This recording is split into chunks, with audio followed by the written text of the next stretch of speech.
안녕하세요. 기출문제 많이 풀어보시고 또 지금까지 7회부터 쭉 오신 분들 대단하십니다. 여러분들이 이렇게 기출문제를 많이 보실 줄은 사실을 처음에 저희가 영상 작업할 때는 이 정도로 호응이 좋을까 이런 생각도 사실은 조금 했어요. 그런데 어느 정도 이렇게 촬영을 하면서 제가 이 해설 강의를 해드리는 게 진짜 잘했다 이 생각이 들었거든요. 왜냐하면 기존에 나와 있던 문제와 지금의 문제 수준을 저도 문제를 풀면서 과거의 문제나 지금의 문제나 거의 비슷했다는 걸 제가 느꼈거든요. 그래서 이 영상을 보시면서 7회부터 지금 현재 26회까지 왔어요. 그러면 26회 이 영상을 보시는 분들은 내가 이렇게 많은 문제를 풀어봤나? 느낄 정도. 그런데 사실은 그걸 못 느끼고 아마 지나가실 거예요. 그래서 여러분들이 지금 문제를 이렇게 풀어보시면서 선생님도 엄청 고생했겠죠. 그러면 여러분들이 선생님에 대한 그 보답으로 좋아요 해주셔야죠. 그리고 여러분들 댓글을 제가 다는 걸 계속 다 읽어보거든요.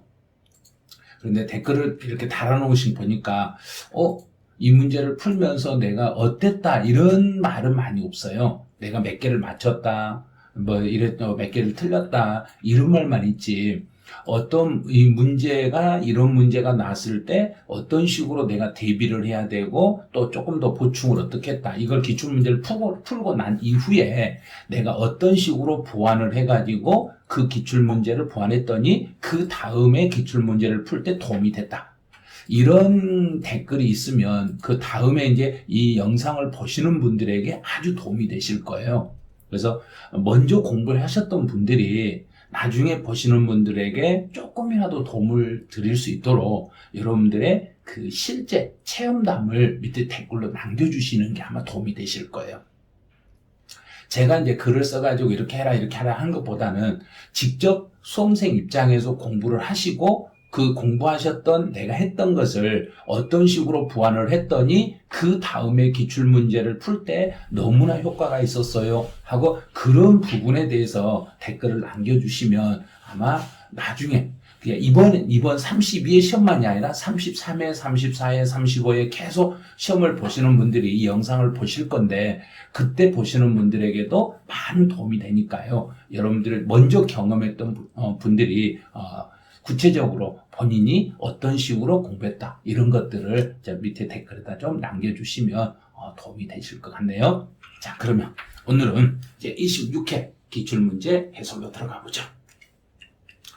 26회에서 25번 문제는 특이한 문제, 아주 쉬운 문제처럼 보이는데 이게 엄청 까다로워요.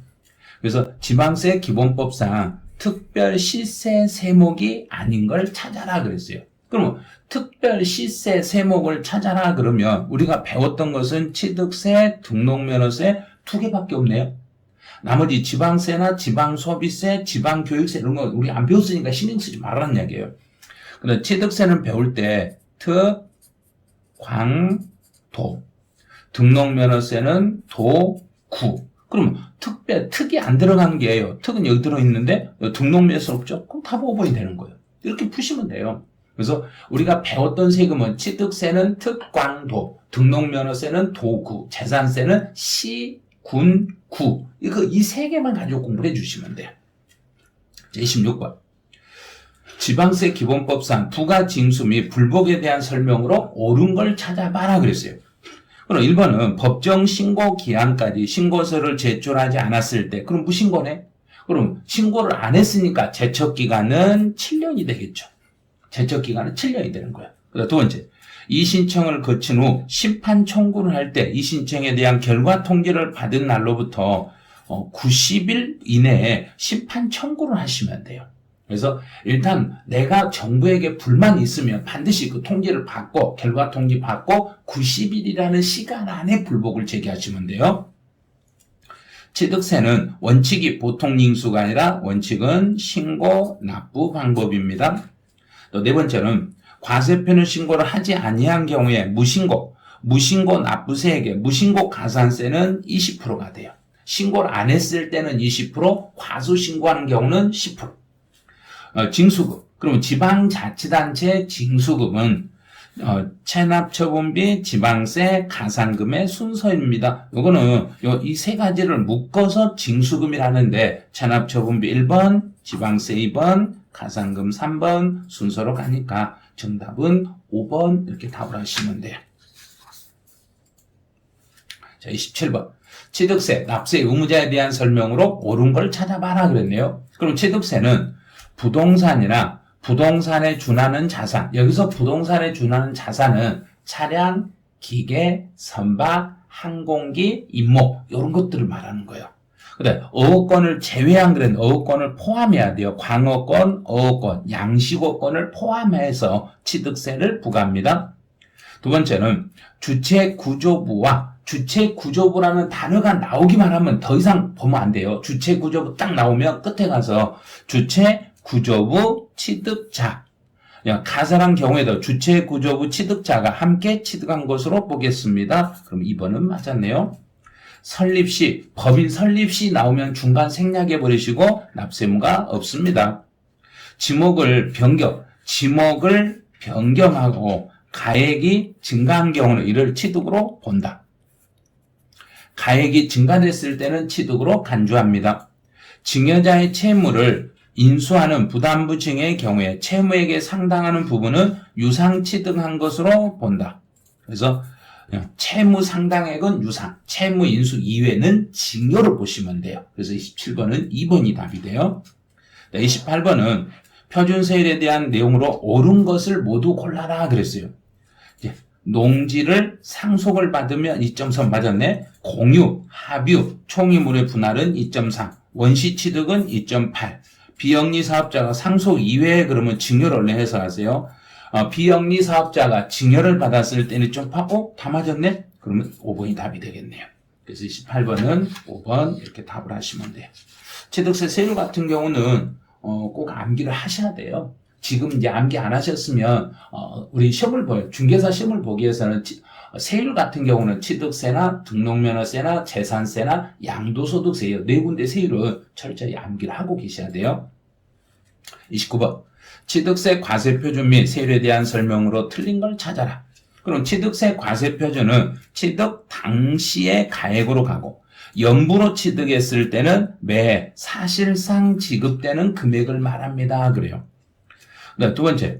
신축과 재축은 제외합니다. 그러면 새로운 것은 빼고 기존 치마를 가지고 판단하기 때문에 증가된 부분에 대해서 원시 취득으로 봐서 세율은 2.8%짜리 세율로 과세를 해주시면 돼요. 네, 세 번째로 환매 등기를 병행했다. 그럼 환매 등기를 병행한 경우는 환매 등기라는 것은 내 물건을 상대방에게 넘겼다가 다시 내가 가져오는 거. 다시 가져오면서 등기만 넘기고 내가 내 앞으로 등기만 가져온 걸로 물건은 내 물건이 그대로 다시 돌아오는 거고 등기분만 넘겨받으니까 표준세율에서 중과기준세율 합한 세율이 아니라 뺀 세율을 적용합니다. 그래요. 그럼 틀린 거 3번 틀렸네요. 이제 토지를 취득한 자가 취득한 날로부터 1년 이내에 인접한 토지를 계속 반복으로 거래했을 때는 전체를 묶어서 일건의 거래로 봐서 한 건으로 봐서 면세점을 적용합니다. 지방자치단체장은 그 취득세는 표준세율이기 때문에 50% 범위 내에서 가감할 수 있습니다. 그래요. 그래서 취득세나 등록면허세나 재산세 모두 세 군데 다 이 세 개는 모두 다 표준세율이기 때문에 50% 범위 안에서 가감할 수 있겠습니다. 그래서 29번은 3번이 이렇게 답이 되는 거예요. 30번. 등록면허세에 대한 설명으로 여기는 옳은 걸 찾아라 그랬네요. 납세지는 부동산 등기에 대한 납세지는 그 사람의 주소지가 아닌가 부동산 소재지를 납세지로 하셔야 돼요. 왜? 지방세니까. 두 번째로 신고 의무를 신고를 안 했더라도 등록하기 전까지 납부했으며 신고 납부한 것으로 봐서 무신고 가산세는 부과되지 않습니다. 무신고 가산세나 과소신고 가산세는 둘 다 신고분에 대한 가산세는 적용하지 않습니다. 상속으로 이전했을 때 세율은 부동산 가액의 상속이면 전분의 8, 0.8의 세율이 적용이 돼요. 네, 등록을 하고자 하는 사람은 등기하기 전까지 신고 납부를 한다. 사고 맞았네요. 그래서 등록면허세는 내가 등록하기 전까지 신고하고 납부해 주시면 돼요. 5번은 이제 대도시 밖에 있는 본사가 대도시 안으로 이전했을 때 도시 밖에서 도시 안으로 들어오기 때문에 도시 안에 인구가 더 많이 늘어나죠. 도시 안에 인구가 더 많이 늘어나다 보니까 이런 경우는 취득세는 2배로 중과세하고 등록면허세는 3배로 중과세를 해요. 2배가 아니라 3배로 중과세.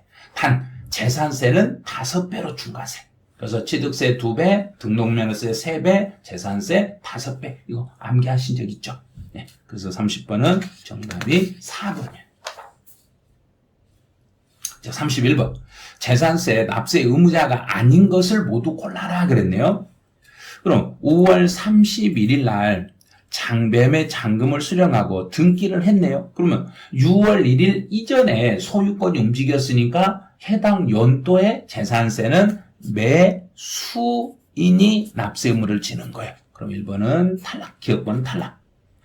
분할 등기가 이루어진 공유 토지에 대해서는 지분 표시가 있으면 지분권자. 만약에 지분 표시가 없어도 지분이 균등한 걸로 봐서 지분권자를 납세 의무자라는 거예요. 수탁자 명의로 등기가 돼 있으며 2021년부터 법이 개정이 돼가지고 수탁자가 아니라 위탁자를 납세 의무자로 하겠습니다. 그럼 이거 틀렸네요.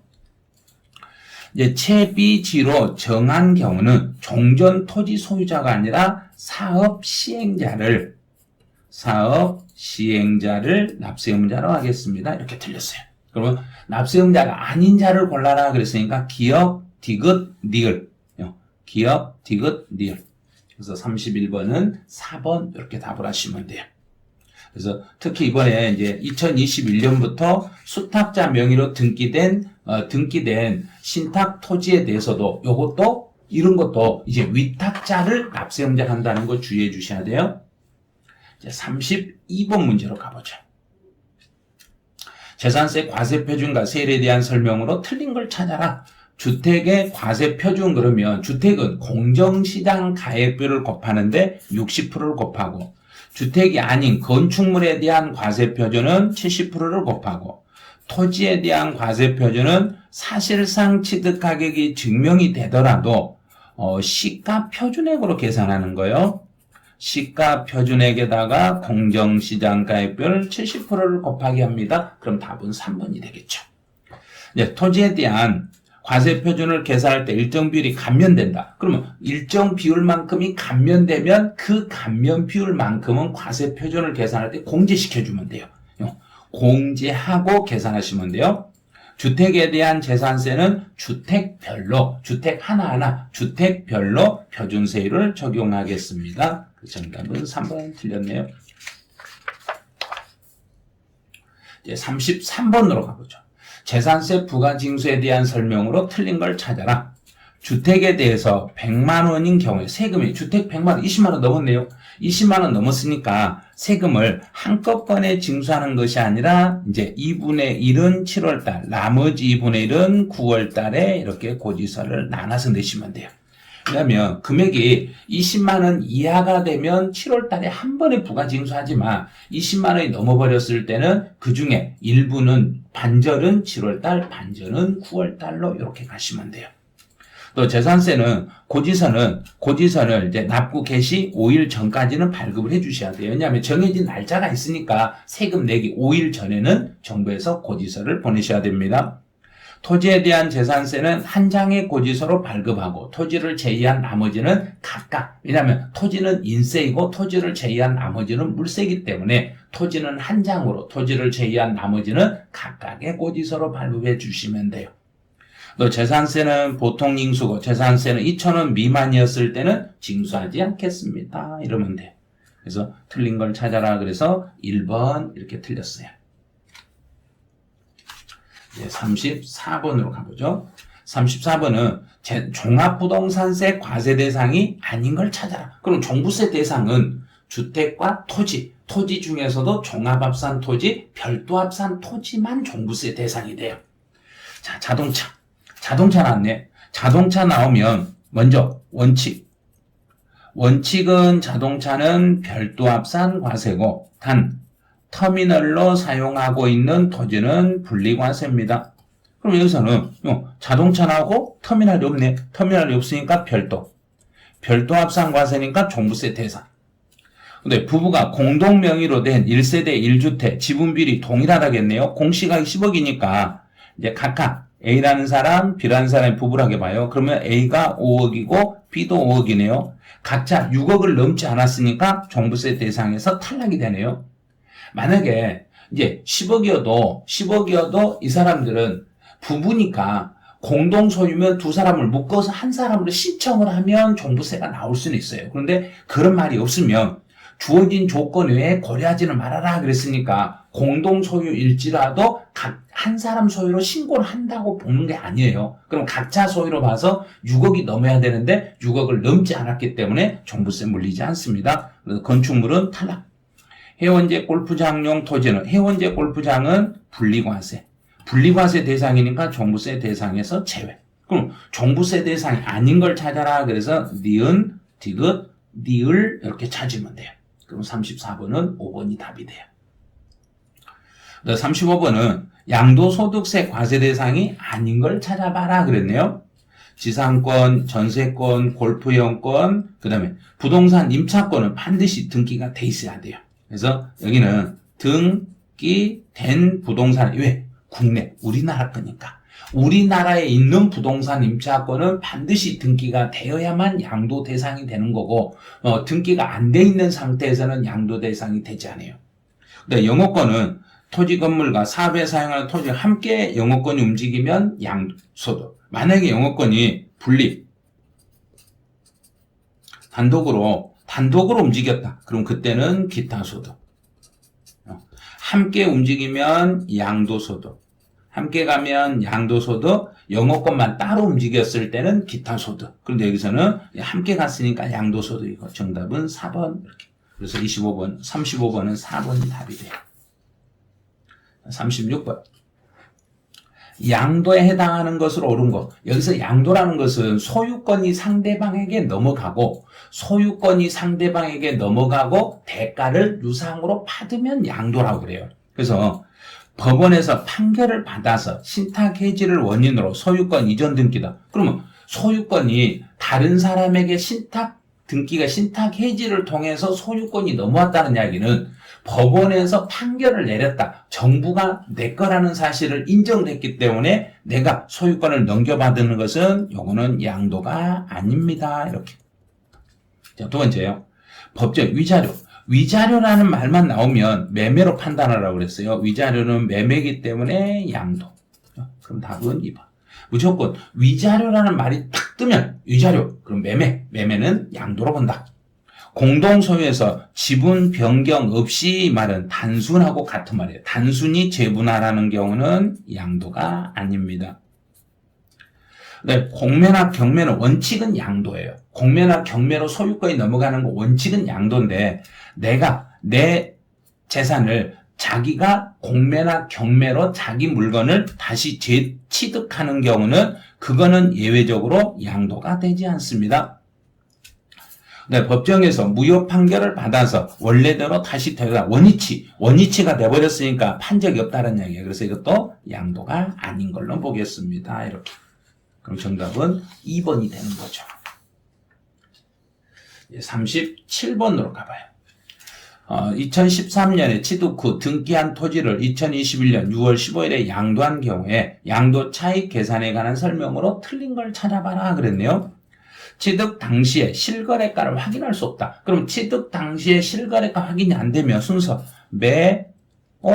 매가 1번, 매매 사례 1번, 감정가액 2번, 환산 취득가액 3번, 기준시가 4번. 순서 틀렸네요. 그럼 1번이 바로 답이네요. 양도 당시에 양도 당시에 취득 당시에 실거래가를 확인할 수 없는 경우에는 양도가액과 취득가액을 확인할 수 있으면 실질 거래가액으로 하고 확인할 수 없으면 추계 방법을 적용해 주시면 돼요. 그래서 취득가액을 실거래가로 하면 자본적 지출이나 실질 필요경비도 여기서 자본적 지출액은 필요경비에 포함합니다. 이 말은 실제로 들어갔던 자본적 지출액도 필요경비로 인정이 돼요. 근데 여기서 인정을 받으려면 사실은 이제 단서 조항이 있죠. 이런 조항은 사실 있긴 있어야 돼요. 자본적 지출에 대한 증빙 서류를 세금 계산서나 신용카드 내역서가 있거나 만약에 그게 없으면 금융거래 사실에 의하여 금융거래 사실이 확인이 되면은 필요경비를 인정합니다. 이 말이 있어야 되는데 실제로 없어도 실질 거래가액으로 인정을 했기 때문에 자본적 지출도 실제 들어간 비용도 필요경비로 볼 수 있습니다. 이렇게 해서 그래 주시면 돼요. 취득가액을 매매 사례가액으로 하는 경우에는 취득 당시에 개별 공시지가, 기준시가에 등기가 됐다 하겠으니까요. 등기되면 3%, 미등기는 0.3%. 이걸 필요경비 계산공제라고 그래요. 양도가액을 기준시가라면 당연히 취득가액도 기준시가로 해야 되겠죠. 그래서 37번은 1번이 정답이 됐던 거예요. 38번으로 가보죠. 장기보유 특별공제에 대한 설명으로 틀린 거. 70%의 세율을 적용하는 미등기 건물에 대해서는 미등기 상태였을 때는 장기보유 특별공제를 적용하지 아니합니다. 일단 미등기 상태로 팔아버리면 원칙은 장기보유 특별공제가 배제되고, 두 번째요. 3년 이상 등기된 상가 건물은 장기보유 특별공제가 적용이 됩니다. 단 국내 소재라겠어요. 우리나라에 있는 건물로서 등기되고 3년 이상을 보유했더라면 장기보유 특별공제를 받을 수 있어요.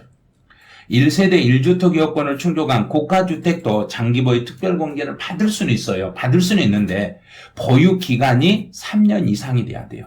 3년이 넘어야 되는데 2년 6개월밖에 안 되기 때문에 장기보유 특별공제는 받을 수 없습니다. 2년 6개월밖에 안 되기 때문에 적용을 못 받는 거예요. 3년이 넘어야만 장기보유 특별공제를 받을 수 있습니다. 또 장기보유 특별공제는 양도 차익에다가 공제를 곱해 주의하셔야 돼요. 양도 가격이 아니라 양도 차익의 공제율을 곱하기 하겠습니다. 또 보유기간이 15년이고 등기된 상가 건물이다. 그러면 여기서 일반적인 경우는 매년 2%씩 증가하기 때문에 15년이니까 30%까지 최대 한도 30%까지 공제받을 수 있습니다. 그래서 38번은 3번이 정답이 돼요. 39번으로 가보죠.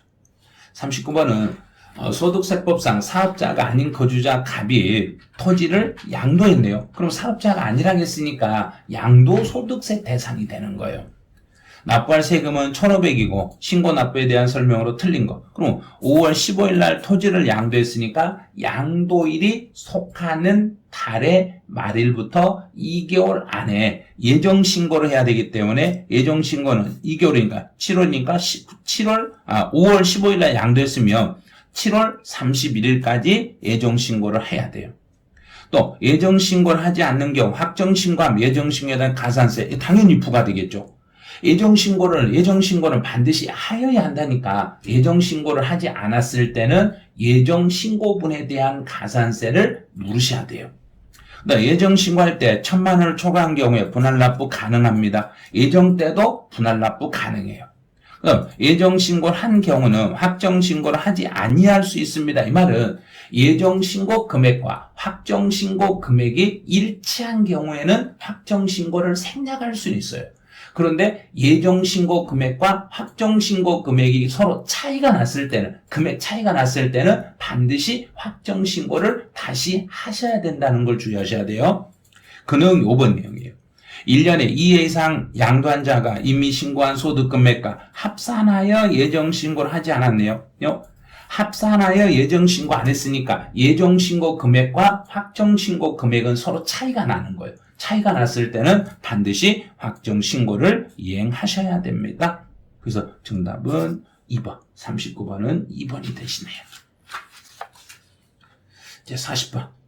40번 문제는 이제 계산 문제인데, 이렇게 계산 문제가 하나씩 문제가 나오면, 마지막에 계산 문제가 나오면 좋아요. 그런데 실제로 제가 이제 편집을, 양도소득세를 뒤쪽으로 편집을 하다 보니까, 계산 문제가 뒤에 있지, 실제로는 우리 문제 푸는 중간에 들어올 수도 있어요. 그럼 문제 푸는 중간에 계산 문제가 들어왔으면, 중간에 그 계산 문제를 계속 풀고 계시면 안 돼요.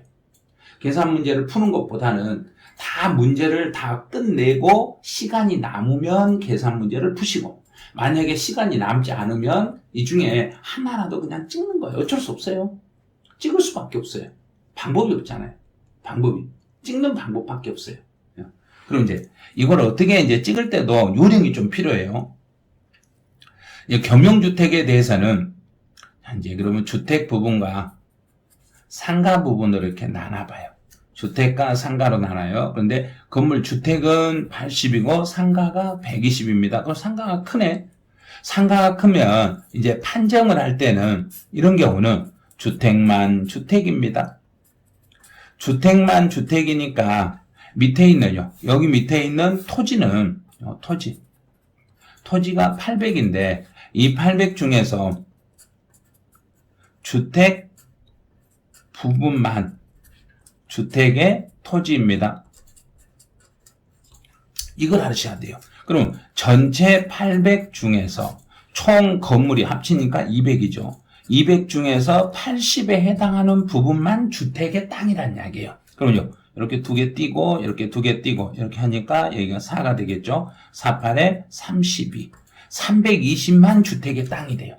그럼 주택의 땅이라고 해서 무조건 비과세를 받는 게 아니라 도시, 주거지인데 도시 내에 있으니까 주택 정착 면적의 도시 안에 있으면 5배까지만 비과세를 받을 수 있어요. 그럼 주택 정착 면적이 80이고 5배니까 5, 8, 40, 400이 한도란 이야기예요. 비과세 받을 수 있는 한도는 400인데 320까지밖에 없으니까 320 모두 다 비과세가 가능한 거예요. 근데 문제에서는 과세되는 면적을 찾아라 그랬으니까 주택만 주택으로 봐서 주택 부분은 주택 부분은 비과세가 되고 상가 부분은 과세가 돼요. 그래서 상가 120, 120, 120을 먼저 찾고 그 다음 토지는 320이 주택의 땅이니까 주택 땅 320까지는 한도가 400인데 주택의 땅이 400에 미치지 못했으니까 320까지 비과세를 받아요. 그럼 전체 800 중에서 320이 여기가 비과세니까 480은 나머지는 과세가 됩니다. 이렇게. 그래서 480은 과세입니다. 그래서 정답은 3번 이렇게 되는 거예요. 그래서 이렇게 계산 문제까지 이렇게 푸는데 사실은 이 계산 문제를 하나 푸는데 시간은 아무리 이제 빨리 이렇게 연습을 해도 1분은 좀 넘게 걸릴 수 있어요. 그래서 차분하게 풀면 한 2분 정도의 연습을 많이 하신 분은 풀 수는 있어요. 그런데 여기에 연습이 잘 안 되신 분들은 시험장에 가면 이걸 풀어낼 수가 없어요. 그러니까 풀 때 요령이 주택이 상가보다 크다. 주택이 크면 건물은 전부 주택으로 보고 그냥 처리하시면 돼요. 그런데 주택이 상가보다 작거나 같다. 주택이 상가보다 작거나 같으면 그때는 주택 부분만 주택으로 보고 주택 부분만 비과세되고 상가는 과세가 된다는 걸 생각하면서 문제를 푸시면 돼요. 그래서 밑에 있는 토지는 전체 중에서 일부가 주택이면 그 땅도 전체 건물 면적 중에서 주택이 차지하는 비율까지만 주택의 땅이 돼요. 근데 주택의 땅이 된다고 해서 전부 비과세를 받는 게 아니라 그 중에서도 도시 안에 있으면 5배까지만 비과세를 받고 도시를 벗어나 도시 지역 이외에 있는 주택이라면 10배까지 비과세 한도 적용이 된다는 걸 알고 풀어야 돼요. 그래서 연습을 안 하시면 상당히 까다로워요. 근데 연습하신 분들은 너무 쉽게 풀 수 있어요. 그래서 실제 시험 보기 전에는 이렇게 계산 문제가 나오면 몇 번 연습을 해보셔야 돼요. 연습을 하시고 시험장에서 이 숫자만 바꿔서 나오기 때문에 숫자만 바꿔서 나왔을 때도 풀 수 있도록 연습만 조금만 더 해놓으시면 이런 계산도 풀 수 있을 거예요. 그래서 제가 이제 26의 기출문제 해설하면서 보니까 크게 어려운 문제는 사실은 없어요. 이제 평이하게, 그래서 중간 정도, 우리가 지금까지 풀었던 난이도 중에 중정도 수준, 이 정도 문제라고 보시면 돼요. 그래서 특출나게 어려웠던 문제가 있는 게 아니라 평이하게 문제가 나오면서 전반적인 세법의 흐름을 알 수 있는가 없는가, 이런 걸 물어보는 문제들이니까요. 당황하지 마시고 지금 해오신 대로 차분하게 이론 정리하시면 아마 되실 것 같네요. 그래서 26회 기출 해설을 여기서 마치는데, 여러분들의 구독과 여러분들의 좋아요, 그 알람 설정 많이 해놓으셔가지고 27회, 28회, 29회, 30, 31회 기출 해설이 뜨면 그때 다시 들어와서 해설 강의를 보시기 바라네요. 네, 26회 해설은 여기서 마치죠.